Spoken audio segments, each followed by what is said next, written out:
시브리서 11장 23절 말씀부터 29절 말씀까지는 모세에 관한 말씀으로 이렇게 쭉 내려왔습니다. 구약 성경 어디에 해당되는가 하면 출애굽기에 해당되는 말씀입니다. 오늘은 이제 출애굽기를 지나서 출애굽기, 레위기, 민수기, 신명기를 지나 가지고 여호수아 있는 곳으로 넘어온 겁니다. 중간에 다 건너뛰고 신명기까지도 뭐 모세에 관한 말씀이니까 건너뛰고 이제 드디어 모세의 후계자인 여호수아에 관한 말씀인데, 우리가 궁금한 거는 왜 믿음으로 여호수아는 이렇게 안 쓰고, 이게 여호수아가 이제 이때부터는 일을 했던 건데, 믿음으로 여호수아는 뭐 7일 동안 여리고를 도니 성이 무너졌으며 이렇게 안 쓰고, 믿음으로 이스라엘 백성들이 7일 동안 여리고를 도니 성이 무너졌다. 제가 왜 여리고 이 여호수아에 관한 그 믿음의 사람 여호수아 왜 이름을 뺐을까? 이제 이 생각을 이제 좀 해봤습니다.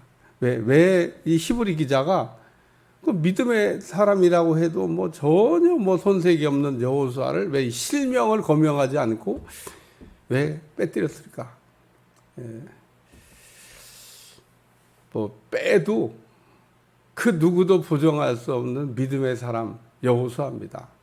또 한 사람 있죠? 갈렙입니다. 그래서 여호수아, 갈렙은 모세 이후에 최대의 믿음의 사람들. 그래서 여호수아, 갈렙은 믿음으로 온전히 주를 쫓았다. 이게 성경이 기록하고 있는데, 그래서 오늘 23절 말씀부터 보면 모세가 났을 때, 믿음으로 모세가 났을 때, 또 그러면서 부모가 3달 동안 아이를 숨겨서 왕의 명령을 무수하지 않았다. 믿음으로 모세는 장성하여 바로의 공주라 칭함받기를 거절하고, 또 도리어 하나님의 백성과 함께 고난받기를 잠시 죄악의 낙을 누리는 것보다 좋아하고, 그래서 거절하는 믿음, 선택하는 믿음, 영광을 바라보는 믿음, 그래갖고 26절까지 제가 설교를 했어요. 그리고 이제 27절에 믿음으로 이제 모세는 애굽을 떠났고, 또 왕에게 갔고, 또 믿음의 눈으로 바라봤다. 그리고 모세는 믿음으로 유월절을 지켰고, 모세는 믿음으로 이스라엘 백성들과 함께 홍해 바다를 건넜다. 이게 쭉 모세 이야기예요. 그렇게 넘어오다가 여호수아. 근데 우리가 여호수아를 딱 펼치면 그 모세하고 똑같은 사역을 했던 내용이 하나 나옵니다. 그게 뭐냐면, 모세는 홍해 바다를 건넜지만 여호수아는 요단강을 건넜습니다. 모세는 홍해 바다를 이렇게 지팡이로 가르고 이스라엘 백성들과 함께 홍해 바다를 건너가지고 광야로 들어왔지만은, 여호수아도 역시 마찬가지로 가나안 땅을 들어갈 때 그 요단강을 가르고 그리고 가나안 땅을 들어갔다, 그런 얘기입니다.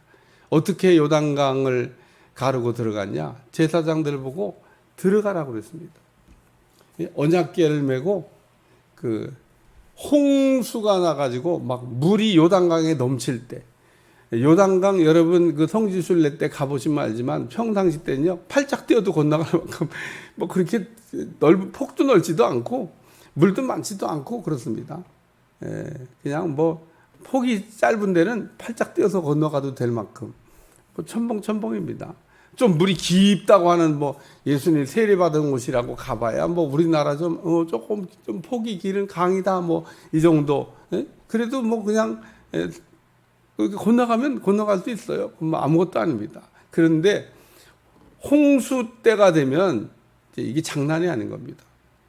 한강에 홍수 때 물이 쓸려, 그렇게 엄청난 물이 쓸려 내려갈 때 언약궤를 맨 제사장들 보고 그 요단강을 들어가라고 했습니다.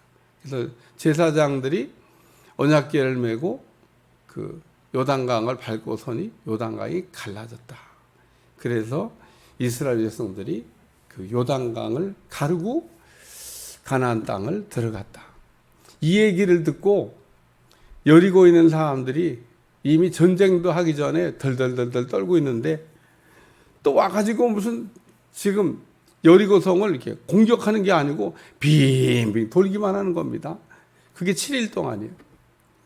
하나님께서 그 여리고성을 그냥 하루에 한 번씩 그냥 돌고만 하라. 그것도 돌 때 절대 소리를 내면 안 된다. 그래서 아무 말도 하지 못하게 하고 그 여리고성을 이렇게 7일 동안 이렇게 돌게 했습니다. 그래서 매일 한 바퀴씩 이렇게 돌고 왔어요. 그리고 마지막 7째 날에는 7번 돌게 하셨습니다. 그래서 여리고성을 13번 돌았더니 그 여리고성이 무너졌는데 마지막 날에는 이게 여리고성을 돌고 큰 소리로 외치라 그랬습니다. 그때 그냥 성이 우르르 무너져 내렸다는 거예요. 그래서 믿음으로 이스라엘 백성들과 여호수아는 그 여리고성을 7번 돌았다. 이게 믿음이다. 우리가 생각할 때는 그 견고한 성 여리고가 무슨 빙빙 돈다고 무너지겠어요? 그런 명령을 하는 지휘관이나 그 명령을 따르는 이스라엘 백성들이나 둘 다 좀 이렇게 뭐 그런 것 같아요. 근데 그 요단강을 건너갔던 요단강을 가르고 건너갔던 이스라엘 백성들. 제가 어제도 홍해바다의 기적을 그 합격하지 못하고 건너갔던 그 이스라엘 백성들. 근데 여호수아는 그 가나안 땅 정복에 있어서 합격한 사람이죠. 다 못 들어간다고 하는데도 들어갈 수 있다고 했던 사람.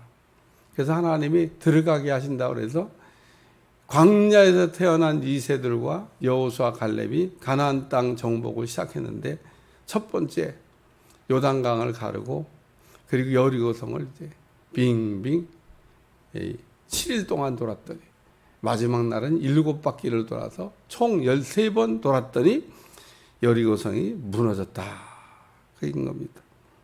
그래서 오늘 3가지 말씀이 나오는데 7일 동안이라는 말씀이 나오고 하나님이 7일 동안 돌라고 그랬으니까 7일 동안 돌아야 되는 겁니다. 뭐 6일 동안만 돌면 안 되겠냐고. 하루만 돌면 안 되겠냐고. 그런 게 아니고 하나님이 7일 동안 돌라고. 아주 여호수아서를 읽어보면 구체적으로 요 여리고성을 그 무너뜨릴 때 사용했던 방법. 아무 소리도 내지 말고 매일 돌고만 하라. 도는 것도 쉽지 않은데 그 도는 거를 7일 동안 그게 도는 거. 그게 믿음이다. 그리고 얘기요. 그리고 이 여리고성을 무너뜨린 거. 그게 믿음이다. 그러니까 여리고성은 그 이스라엘 백성들이 무슨 전쟁해 가지고 무너뜨린 게 아니고 이스라엘 백성들이 믿음으로 이렇게 돌았더니 그 여리고성을 무너뜨리신 하나님께서 무너뜨려 가지고 이스라엘 백성들은 그냥 그 안에 있는 전리품 그거 그대로 들어간 겁니다. 근데 하나님이 또 거기다 조건을 붙였어요. 여리고성을 무너뜨리고 전리품을 취할 때는 하나도 너희가 가지면 안 된다. 그러고 얘기했습니다. 왜 하나님이 그 여리고성을 무너뜨리고 그 안에 있는 전리품을 가져도 된다. 그러고 얘기 안 하고 거기 막 신할산 매트도 있고 금덩어리 은덩어리 있는데 그거 주시지. 그거 이겼는데 그걸 왜 하나님이 가지면 안 된다. 그거 다 내 거다. 왜 그랬을까? 이스라엘 백성들이 여리고성을 무너뜨린 게 아니고 그 여리고성을 무너뜨린 거가 하나님이시다는 거예요.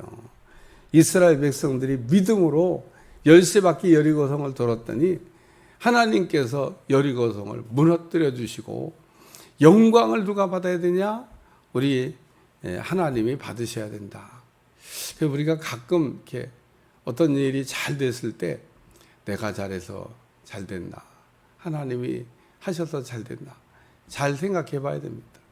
그래서 우리는 내가 해서 뭐 된 게 사실 하나도 없는데 우리는 어쨌든 뭐 조금만 잘하면 하나님은 쏙 빼고 다 내가 했다고 그러고 뭐가 좀 안 되면 다 하나님이 이래서 안 됐다고 그러고 안 된 건 다 하나님께 떠밀고 잘 된 건 다 나한테 갖다가 이제 사용하려고 그러는데 오늘 그 믿음으로 7일 동안 여리고를 도니 성이 무너졌으며 7일 동안 돌아서 자전 성이 무너진 게 아니고 하나님이 그 하라고 한 대로 이스라엘 백성들이 순종해서 믿음으로 그 7일 동안을 그리고 성을 도니까 성을 무너뜨리신 하나님에 관한 말씀을 이렇게 다루고 있습니다. 따라서 오늘 우리가 이 믿음으로 우리 앞에 있는 여리고 성이 있을지라도 우리가 나아갈 때 하나님께서 무너뜨려 가지고 승리하게 하실 줄로 믿습니다. 기도하겠습니다. 하나님, 여호수아가 믿음으로 이스라엘 백성들과 함께 여리고 성을 7일 동안 돌았더니 무너뜨려 주신 것처럼 우리 앞에 있는 난공불락의 여리고 성 같은 문제를 해결하여 주시고 무너뜨려 주시고 승리하게 하여 주옵소서. 주님께서 이기게 하실 줄로 믿습니다. 감사드리며 예수님의 이름으로 간절히 기도하옵나이다. 아멘.